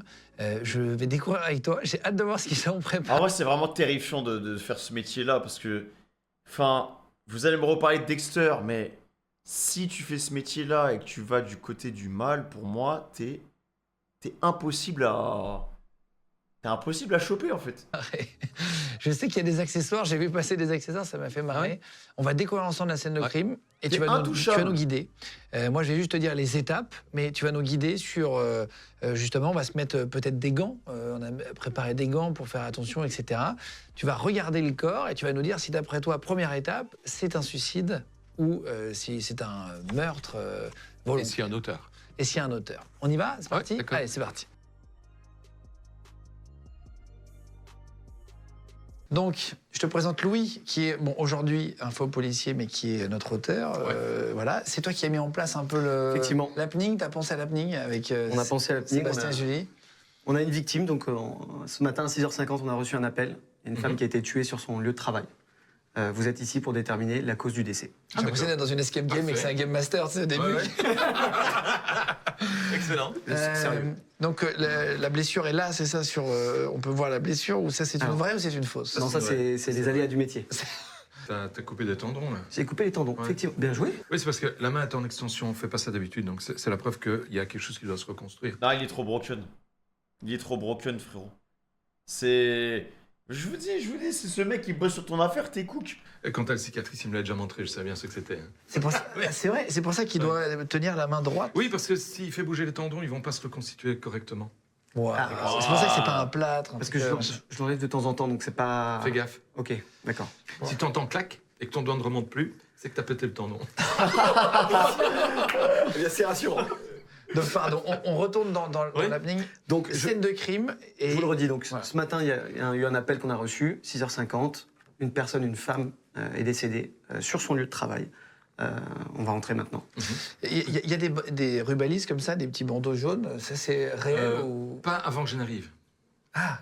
En général, parce qu'ils ne le savent pas avant. Ici, visiblement, ok, on sait qu'on la trouve morte, etc., c'est pas normal. Mais d'habitude, on les a pas, on les met après. T'es stressé quand t'arrives sur une scène de crime? Non, jamais, je suis très gai, moi. Je suis très, très content d'arriver. Comme ici, je suis content parce que je suis obligé de voir ce qu'ils ont préparé. Okay. Mais ça me plaît bien. On dirait qu'on lui prépare un cadeau, quoi. C'est le sel du métier, hein. Tu fais le métier pour ça. Ah, j'arrive, oui, alors qu'est-ce qu'on a concocté là aujourd'hui? Est-ce que c'est un S-word? Est-ce que c'est un meurtre? Est-ce que c'est un féminicide? Juste pour info, on a demandé à un professionnel, tu peux expliquer juste comment tu... Alors, pour la blessure, tu veux dire? Oui. On a demandé à une professionnelle qui est une make-up artiste, qui fait des effets spéciaux, qui travaille aussi dans le cinéma, pour essayer de reproduire la plaie le mieux possible. On a eu un de tes assistants, en tout cas quelqu'un qui travaille avec toi, qui nous a aidés pour faire la blessure la plus... Le petit salaud de Marianne, ouais, c'est bien. Pour le scénario, tu veux dire exactement. aussi? Et pour le scénario aussi, donc pour avoir le scénario le plus réaliste possible. D'accord. Voilà. Mais il t'a rien dit, sinon c'est pas drôle. Après, là, le but, c'est non, quoi? j'ai refilé son nom, et puis il m'en a mais jamais parlé. Ça, attends que je le retrouve. Mais il est génial. Donc là, on fait comment? On te suit, du coup? Vous me suivez, mais juste avant, on vous a préparé des petits gants. Bien sûr, on est sur une scène. Ah, c'est une bonne idée. Tu mets des gants? Toujours, mais pas ceux-là. Je mets des gants de vaisselle. Ah, bah ça, c'est des gants de vaisselle, non? Non, c'est pas gants. C'est un nenni. Ça, c'est des gants d'infirmier? Oui, tu peux les utiliser pour tout. Ils sont pas stériles, tu peux les utiliser pour n'importe quoi. C'est pas des gants opératoires, les gants opératoires sont stériles, tu vois. Ah ça, oui, d'accord. Moi, je mets des gants de vaisselle parce qu'avec ça, au moins, tu risques pas de le déchirer facilement, tu vois. Okay. Alors, parfois, tu as un gant déchiré, t'en sais rien, et tu risques de déposer ton empreinte digitale, tu l'as pas vu. Avec un gant de vaisselle, ça risque. Non, mais ils savent bien que c'est pas toi quand tu fais une scène de crime. Oui, mais même, c'est emmerdant, tu la pollues. Ouais, pas une scène de crime, c'est le principe. Alors, très bien. Donc, à partir de maintenant, c'est toi qui lis. Et... Ça va, c'est chiant de mettre les gants. T'as pas une technique où tu souffles dans le gant pour le mettre? Ça sert à rien. Ça existe pas, ça. On voit tout le temps ça dans les films, tu sais. Ouais, il souffle dedans, ça sert à rien. En plus, quand tu souffles dedans, tu humidifies, donc c'est pas... donc là, on te suit. À partir de maintenant, c'est toi qui nous dis ce qu'il faut faire, pas faire. Et donc, alors, franchement, tu vois la victime, elle s'est fait attaquer par derrière déjà. Là, on voit qu'il y a un cutter, etc. On va s'approcher un peu. Il y a des infos en plus ou... Je vous donne effectivement quelques infos. La victime s'appelle Camille Lafont, elle a 25 ans. Elle a été retrouvée par l'homme de ménage du bâtiment, qui s'appelle Augustin Fichard.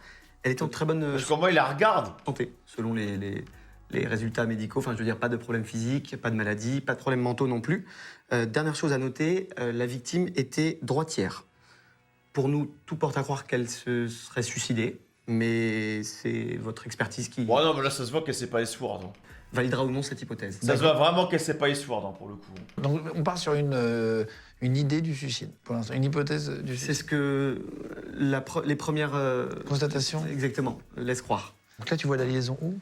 Sous la façade. La liaison. Ah, waouh, c'est hyper bien fait. Waouh. Donc là, c'est avec un cutter, apparemment, qui a eu... Est-ce qu'on a le droit de toucher? Ouais, mais par exemple, tu vois, imaginons que ça soit vraiment ça. Que la personne, elle ait pris un cutter pour faire le truc avec les veines et tout. Si elle est assise, pour moi, elle est pas censée mourir comme ça, en fait. Elle est censée plus mourir comme ça, je pense, tu vois. Si vraiment elle s'est vidée de son sang, elle va pas tomber vers l'avant, normalement. Bien sûr. Je mets ma main dans le dos. Tu nous permets, Merci, Camille, Coron. avec le visage, juste de relever des trucs et tout ça, Ouais. parce que je pense qu'il y a des indices qui sont cachés, voilà, pour... Je vais toucher ton bras. C'est toi qui vas le faire, mais... D'habitude, je mets mes mains dans les poches ou dans le dos pour être sûr de ne rien toucher, tu vois. Normalement, on devrait aussi avoir une combinaison complètement isolante, hein, les combinaisons qu'on voit parfois à la télé. Surtout pour nos cheveux aussi, j'imagine. Ouais, ouais, surtout les tiens, t'en as beaucoup. Hein. On en perd jusqu'à 100 par jour, donc c'est intéressant de les protéger. Alors tu vois là, ce sont des plaies par un instrument tranchant qui ont été... C'est très bien fait, ceci dit. Hein. Je sais pas qui... Qui a été fait, donc pas comme ça, mais comme ça, tu as vu? Alors, il y en Mais a attends, ils avaient pas dit qu'elle était droitière en plus? de... Mais pourquoi enfin, c'est pas logique, tu vois. Si t'es droitier, bah, pour moi, tu vas utiliser ton bras fort pour attaquer ton bras gauche. plusieurs directions. Et c'est spécial parce que... Elle est gauchère ou droitière? La victime était droitière. Droitière. Droitière. Bah oui. C'est pas logique. Quand un suicide, d'habitude, les gens utilisent leur main dominante pour... En fait, j'aurais pu faire ce taf, c'est bon. Vraiment la main qui est pas dominante. Un. Bon, en vrai, j'ai juste regardé une série sur Netflix qui s'appelle You. Deux, ces lésions-là sont beaucoup trop faibles pour expliquer le décès. Donc, il va falloir qu'on trouve autre chose pour Beaucoup expliquer trop que- faible. Ah oui, oui, ça n'a pas saigné, il n'y a pas de sang. Ah oui, Ils sont faut nulle qu'il y ait part. du force. Et, qu'il y ait de la et force. tu vois qu'elle ne traverse pas la peau. En fait, tu as des vaisseaux sanguins qui passent là. Tu as des veines, des Elles grosses sont en veines. surface, relativement. Mais pour mourir d'une section veineuse, dans des situations comme ceci, c'est pas possible. Elle peut pas. Donc, il faudrait qu'on touche les artères. Mais les artères sont beaucoup plus profondes. Et à ce moment-là, et c'est pour ça que j'ai regardé en entrant, j'ai regardé s'il y avait dans la pièce des traces de projection sanguine.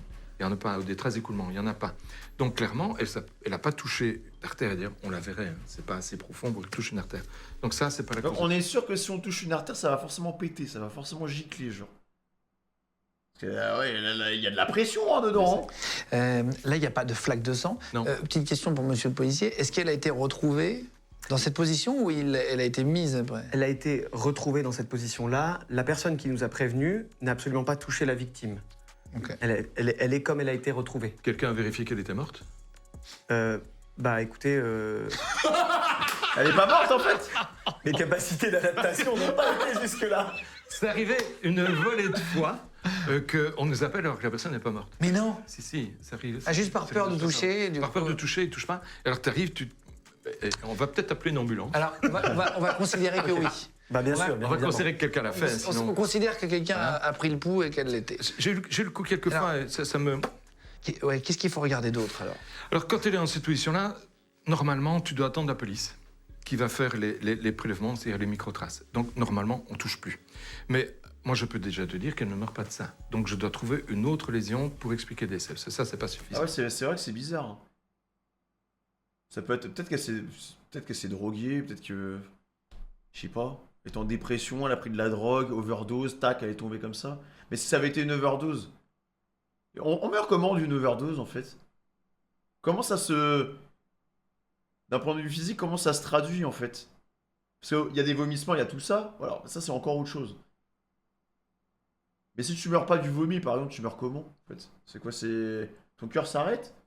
Ah, c'est ça, convulsion, ton cœur s'arrête? Ouais, mais en vrai, c'est possible du coup. Ok. En vrai. Je pense que tu as le droit de regarder sur la partie haute du visage et du coup, Camille est prévenue et a donné son Ça peut se autorisation. faire, hein? Touchée alors. Et elle a été étranglée avec un objet qui est une corde ou quelque chose de similaire, tu vois. Ouais, du coup, elle a été attaquée par derrière, comme ça. En fait, là, c'est logique. Parce que du coup, on prend une corde, clac, on serre fort. Après, dès qu'on relâche, hop, tu tombes vers l'avant. Voilà. Il y a des traces d'étranglement. Et ça, il y en a deux en plus. Il y en a une là, il y en a une là. D'accord. Peut-être tout le cou ou juste sur un côté on sait À mon pas. avis, ça doit être des deux côtés. Je n'oserais pas aller de l'autre. On n'a pas de traces dans la région de la nuque. Et en général, quand on n'a pas de traces dans la région de la nuque et que le sillon est oblique, c'est qu'il s'agit d'une pendaison. Ok. Pourquoi? Parce que Les gens qui étranglent Ça un autre, remonte. ils se mettent derrière souvent et ils croisent le Ah lien oui, ok, ok. pour bien serrer. Donc tu as un lien qui fait tout le tour du cou. C'est rare quand il ne Mais le fait. c'est fou la précision de ces mecs en fait. Quand il ne le fait pas, c'est qu'ils ont le genou par exemple dans le dos et qui serrent le cou de la victime devant le genou. Tu vois. Ah oui, d'accord. Ah ouais, ok. d'accord. À ce moment-là, c'est compréhensible. Sinon, s'ils se contentent de tirer sans croiser, tu tires, mais tu as la personne qui vient vers toi. Donc finalement, tu l'étrangles pas bien. Ouais, bien sûr. Il faut croiser. Il faut croiser. Et là, elle ne croise pas. Et alors, chez les gens qui ont un étranglement de cette manière-là, souvent, le sillon est parallèle, perpendiculaire plutôt, à l'axe du corps, tu vois. Donc là, c'est il pas est bien normal. droit. Il est bien droit. Ici, il est oblique. Il est oblique, il est double. On le voit là. Est-ce qu'on peut regarder de l'autre côté du cou ou c'est juste sur ce côté-là? Bien sûr. Oui. Voilà.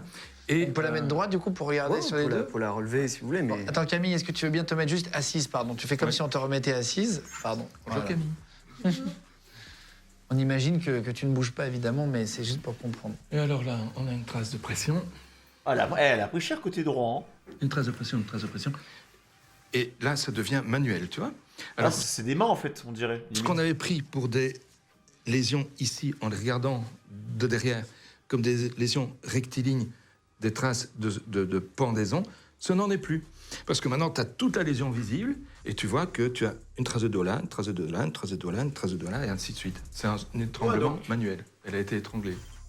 Donc, elle a été étranglée, puis il y a quelqu'un qui, ne sachant pas qu'elle était droitière, lui a fait des entailles au dos de la main là, qui n'ont pas saigné. Pour simuler un S-word. Et puisqu'elles n'ont pas saigné, c'est qu'elle était déjà morte. En fait, les gars, ça doit être incroyable d'être un enquêteur. Putain, ça doit être exceptionnel comme taf. Ça doit être trop bien, mec, d'arriver. T'es là, tu sors ton petit bloc-notes. Ouais, elle est morte comme ça s'est fait à quelle heure et tout. Et tu remontes la piste et tu coffres le salopard qui a tué la personne. Ça doit être trop bien, frère. Donc elle a été étranglée, on a C'est un essayé de jeu de viser piste. son suicide en lui faisant des entailles au bras qui n'ont pas saigné du tout. Regarde, ça, c'est des plaies que l'on appelle atones, c'est-à-dire des plaies qui sont produites après la mort de la victime, si ça a bien été fait. Je suppose que oui. Hein. Tu as des petites zones de saignement, bon, elles ne sont pas très importantes, mais là où ça a coupé, regarde, toute cette région-là, elle est blanche. Alors, ce qu'il faut savoir, c'est que quand on vit, le sang passe des artères dans les capillaires puis dans les veines. Quand on meurt, tu n'as plus de sang des artères, tu n'as plus de sang dans les capillaires, tu n'en as plus que dans les veines. Donc, quand on coupe la peau comme ça, on coupe plein de capillaires. S'il n'y a plus de sang dans les capillaires, ça veut dire que la personne est morte, et ça ne saigne pas. Et tu vois que ça ne saigne pas. Donc ça, c'est post-mortem. C'est- Waouh, c'est incroyable. Putain, le nombre d'éléments en fait que notre corps il lâche même après la mort. Bordel de cul. Hein. Franchement, là c'est. En fait, il a débunké direct le S-word juste avec l'analyse des séquelles sur le bras, frère. On a tenté de nous maquiller cet assassinat, ce crime, on va dire, cet homicide, par strangulation, en un suicide par vénisection. Ça t'est déjà arrivé, ce genre de truc? Oui, oui, plusieurs fois. C'est vrai? Oui. Alors qu'on voit bien qu'il n'y a pas de sang, donc on sait bien qu'elle n'est pas morte de ça. hein. Voilà. Là, Mais qu'est-ce je que te tu le dis tout de remarques suite, il sur n'y a pas de le- sang, elle n'est pas morte de ça. Mais on est dans une scène reconstituée, donc je me posais la question de savoir, est-ce que le bonhomme qui a fait la scène de crime est bien au courant que les plaies saignent quand on est vivant, qu'elles ne saignent pas quand on est Oui, mort tu oui, vois. oui, tout est... Donc, je me suis un peu méfié, mais ici, c'est clair maintenant. Il y a un étranglement, c'est la cause du décès, et il y a là une tentative de nous dissimuler la chose. Alors, normalement, elle devrait présenter sur les yeux, mais je suppose qu'on ne lui a pas fait ça, hein, des petites taches rouges. Les petites taches rouges, c'est ce qu'on appelle des pétéchis. Ça se trouve là, sur les paupières. Et quand tu retournes la paupière, quand tu fais ça, quoi, comme pour Ouais, dire quand tu mon tires- œil, ouais. tu as des petites taches rouges à l'intérieur qui prouvent que on l'a étranglé. C'est là, What? c'est un des éléments C'est genre quoi? C'est les faisceaux qui pètent dans l'œil, genre? qui montre un étranglement. Et alors, encore, dernière chose, elle devrait être toute bleue, là. Parce que quand tu étrangles quelqu'un, tu l'empêches de respirer, le taux de CO2 augmente et le sang, à ce moment-là, devient plus bleu que rouge. Et donc, le Ok. visage devient bleu. D'accord, d'accord. Waouh, en vrai, c'est trop cool. Hein. Évidemment, on n'est pas Ça, juste- moi, je trouve que, en fait, là, vu qu'il est dans la scène, bon, c'est une fausse scène et tout, je trouve que ça donne vraiment, en fait, ça, on voit, c'est comme si on avait la voix dans la tête de Joe, sauf que là, on a la voix dans la tête de Philippe. Du coup, le mec, il nous présente tout son axe de réflexion par rapport, il fait sa petite enquête, quoi. Jusque-là, mais Non. C'est trop ouais, cool. ils ont essayé de faire le... Mais c'est super bien fait. Ouais, Mais au départ, mieux j'étais un peu... Parce que je me dis, est-ce qu'ils ont vraiment bien fait ou pas? Alors, ils ont très bien fait. Ça, c'est du post-mortem et elle est morte de ça. Alors, on va rentrer Incroyable. dans le détail maintenant. Alors, juste pour terminer cette séquence-là, est-ce que tu penses que c'est un meurtre ou un suicide? Définitivement. Alors, c'est un meurtre maquillé en suicide. Et je peux dire que c'est un meurtre par strangulation manuelle. Philippe a totalement raison. C'est effectivement un meurtre qui a été maquillé en suicide. Et on a convoqué les 4 suspects principaux qu'on va faire rentrer. Ouais. Oh Vous allez pouvoir essayer de trouver qui est le meurtrier. Incroyable. Qui est le C'est potentiel. une sorte de Cluedo géant. Ah, on est sur un Cluedo. En train de faire. Les 4 suspects, c'est. Alors là, pour le coup, vu que c'est un meurtre fait à la main, bon, bah, on va juste regarder leurs mains, quoi. Tu vas nous les présenter? Je vais vous les présenter. On ne leur parle pas. Alors, les suspects ne parleront pas. Vous allez peut-être trouver des indices sur les suspects qui potentiellement pourront vous aider à trouver le meurtrier. D'accord. Très bien. Alors faisons va rentrer le les trouver 4 direct, profils. Ils vont rentrer ici? On bouge En pas. fait, tu mets un enquêteur, tu mets le meilleur enquêteur du monde avec le meilleur médecin légiste du monde. En fait, tu trouves tout le monde, frère. Ils vont rentrer ici. D'accord. Bougez pas. Donc, les suspects viennent de rentrer. Mhm. Merci à vous 4 d'ailleurs de jouer le jeu. Ils n'ont pas de micro, donc c'est juste histoire de regarder, d'essayer de trouver des indices, c'est ça? Voilà, je peux vous les présenter rapidement. Vous avez 4 suspects. On commence de gauche à droite. Julie Martin, 30 ans, qui est la responsable hiérarchique de la victime. Léo Bautru, le mari de la victime. Lola Beauchamp, sa collègue et meilleure amie. Et Augustin Fichard, qui est l'homme de ménage qui a retrouvé la victime dont on parlait tout à l'heure. C'est marrant parce que tous les prénoms sont vrais. Voilà, c'est toute équipe, c'est marrant. Ah oui, c'est le vrai. nom de famille, c'est Ah, les c'est vrais marrant, prénoms, ça. ouais. J'ai une enveloppe ici Ouais. qui contient le nom du meurtrier. Donc je te la confie, Guillaume. Pour voir pour la fin, À la fin, quand Ok. vous aurez, selon vous, le meurtrier potentiel, ce sera on verra un si c'est la bonne réponse. ou pas. Exactement. Qu'est-ce qu'il a le droit de faire, Philippe? Il a le droit d'aller voir les suspects, il a le droit de toucher, Leur demander de se retourner, Voilà. j'en sais Il y rien. a des détails à aller. Mais ce ne sera pas nécessaire. Qu'est-ce qu'il faut? Ah oui. Regardez les mains. Ah oui, c'est tout. Dans le cou de la victime, il y a sur le cou à gauche, c'est-à-dire ici, et dans le porteur sur la main droite, quelqu'un a une bague. Et cette Waouh, non, bague mec. est relativement carrée. C'est une grosse bague. Et cette bague-là Non. doit posséder à sa surface des traces ADN qui correspondent au cou de la victime. Donc il faudra, quand on aura le bonhomme, parce que c'est des gros doigts, donc à mon avis c'est plutôt masculin que féminin, j'émine déjà les filles. Normalement c'est pas moi qui fais ça, hein, c'est les policiers, il faut savoir. Ouais, mais en fait, il pourrait très bien le faire. Il pourrait très bien le faire. C'est les conseils que je leur donne. Vous cherchez des gros doigts et vous cherchez un gros doigt qui est en main droite, parce que visiblement il a prise de face, puisque les lésions vont vers le haut, ça veut dire qu'il était en face d'elle. S'il avait été derrière elle, tu verrais des lésions qui auraient été plus bas. Tu vois. Ouais. Donc, Logique. si je t'attrape comme ça, tu vois, je te prends comme ça, à la rigueur, je remets 2 pouces là. Ouais. Si je viens par derrière, je remets 4 doigts longs là et Donc je c'était remets mes fait pouces par en haut. derrière. Non, c'était fait par devant, Ok. parce qu'il n'y a pas de traces ici. Et ça m'a même impressionné. Je me suis dit, tiens, le gars, il sait où il faut pousser. Je vais pas donner des trucs directs là. Non, non, évidemment, Hein, ça mais sert à rien. il sait où il faut pousser. Et dans sa main, à sa main droite, un doigt inférieur, pas un doigt supérieur. Donc le 4e ou le 5e, il y a une bague qui est relativement volumineuse, qui doit avoir une surface abrasive, parce que pour avoir créé la lésion que j'ai vue, qui est super bien faite, elle doit avoir une surface abrasive. Et sur la surface abrasive, tu envoies ça à l'ADN. Et les gars, la bague de Mario, on la met où? On la met là, non? C'est pas là-dessus? Parce que je me dis à tout moment, c'est son mari qui l'a tué parce qu'il a encore sa bague de mariée. Et en serrant, bah. Voilà quoi. Trouver des cellules de la fille. Donc on va voir les mains. Ouais. Mais non, Après pas toi. besoin. Il n'y a même pas besoin, il suffit qu'il les présente. Donc il faut regarder les mains. C'est la seule chose intéressante, c'est les seules traces qu'on ait, c'est les traces de mains. Donc chez eux, tout le reste ne nous intéresse pas. Et chez Julie, tu vois, elle a des doigts tout fins. Elle a une petite bague, mais elle est petite la bague. C'est un vrai diamant, ça? Oui. Waouh, super. Il est très joli. J'aime bien les diamants.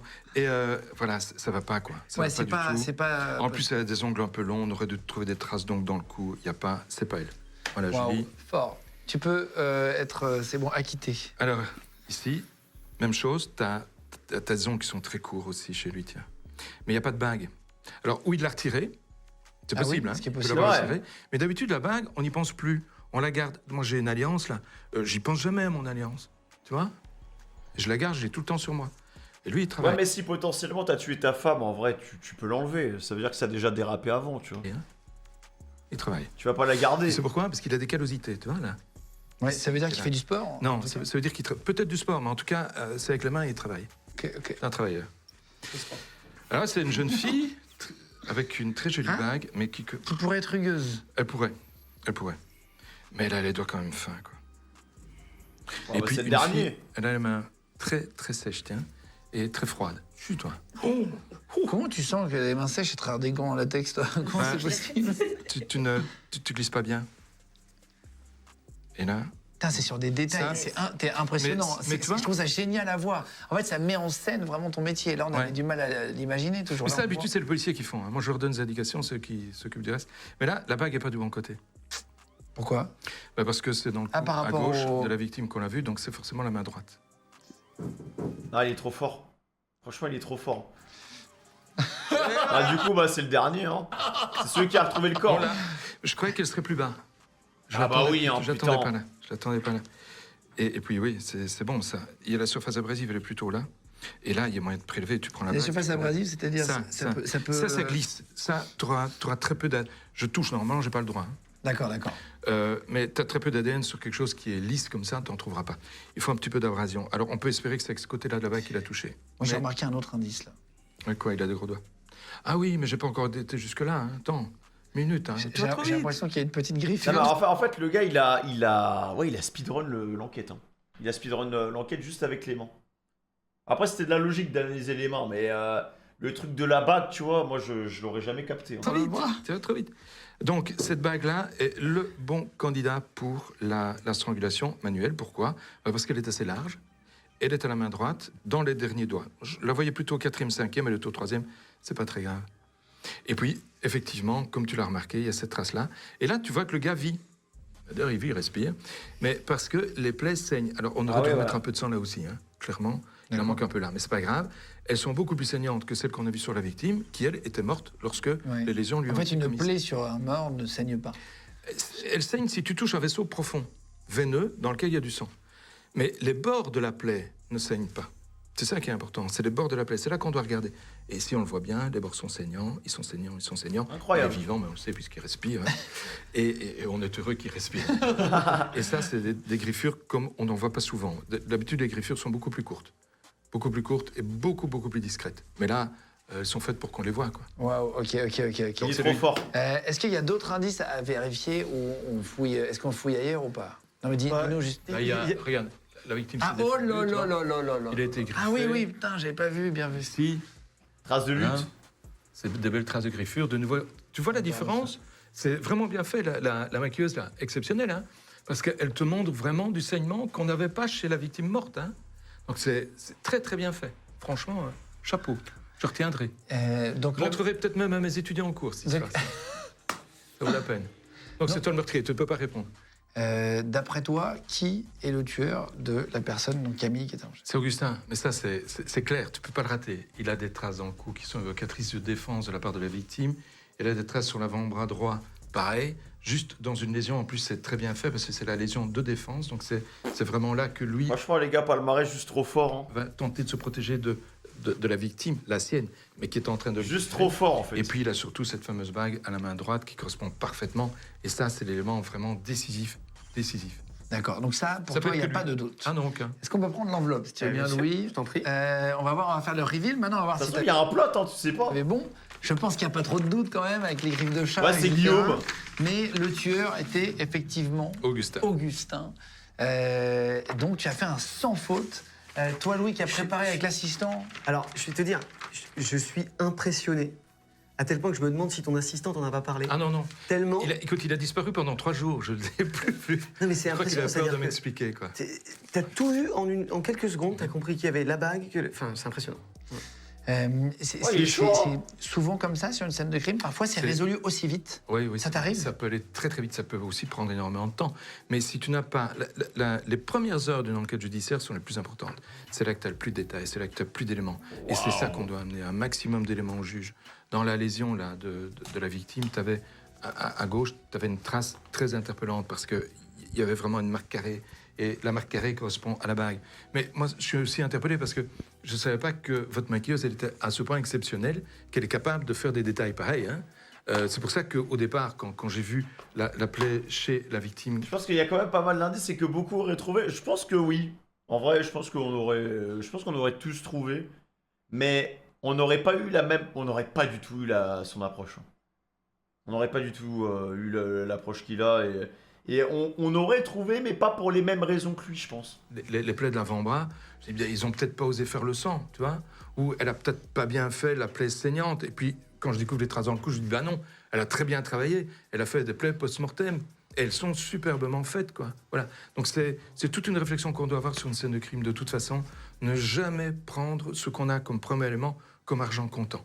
Tu vois, au départ, tu pars sur un suicide, tu dis, oh bah oui, ok, mais ça saigne pas beaucoup. Oui, mais les lésions elles sont plutôt d'allure post-mortem. Oui, mais sur le couteau, il n'y a pas de sang. Mais ça peut arriver. Donc, et puis tu évolues. Et en évoluant, tu trouves. Et alors, quand je dégage le cou et je vois les traces, normalement, tout s'arrête là. Et on appelle le labo, et on appelle le magistrat, on appelle la police. Traces parce que là, tu sais que c'est un d'ADN, meurtre. etc. Alors, au départ, je peux pas la manipuler, puisqu'on va faire l'AD. Ici, c'était des traces assez longues, évocateurs d'une strangulation au lien. Avec une Donc, corde. au départ, tu pars sur une idée. Mais t'as pas fini de faire l'examen. Et puis, tu continues l'examen parce qu'on imagine que la police est Ouais, restée... soit ça conforte ton idée, soit ça ouvre une autre route, en fait. Elle a fait tout le Bah, en fait, c'est incroyable. Moi, je trouve que ce métier, il est trop bien. Après, lui, c'est encore différent. Mais en tout cas, le travail d'enquête, je trouve que c'est trop bien. Ça doit être trop cool, en fait. Ça doit être trop cool. Enfin, je pense que les enquêteurs, oui, parce qu'il y a aussi tout le côté social et tout, avec les victimes et tout. Mais je pense que tu dois quand même kiffer ton taf. Quand tu arrives sur une scène de crime. Il fallait. Et là, tu te rends compte que c'est autre chose. Et tu dois être capable de rebondir sur autre chose. Tu vois? C'est tout le temps comme ça. Ouais. Donc, ne jamais considérer qu'en marchant comptant la première idée que tu as. Tu dois toujours être capable d'évoluer en même temps que l'affaire évolue, en même temps que tes découvertes évoluent. Je trouve qu'on comprend mieux la passion pour ton métier. C'est génial. Maintenant, de l'avoir vu, tu sais, ça donne limite envie d'aider, tu vois ce que je veux dire, et d'essayer d'être là et de comprendre. Il y a un côté escape game, limite, là, dans ce qu'on a fait. Oui, et t'as vu? C'est au fur et à mesure. T'as pas tout de suite. Tu dois réfléchir à chaque élément au fur et à mesure qu'on avance. Et Ça, c'est génial. tu deviens parfois tu pars pas dans des délires où tu pars un peu trop loin, tu vois, avec ton imaginaire. Non, je suis très cartésien, trop même. On me le dit souvent, hein. Ok. Une lésion, c'est une lésion. Et il faut savoir la raccorder à quelque chose.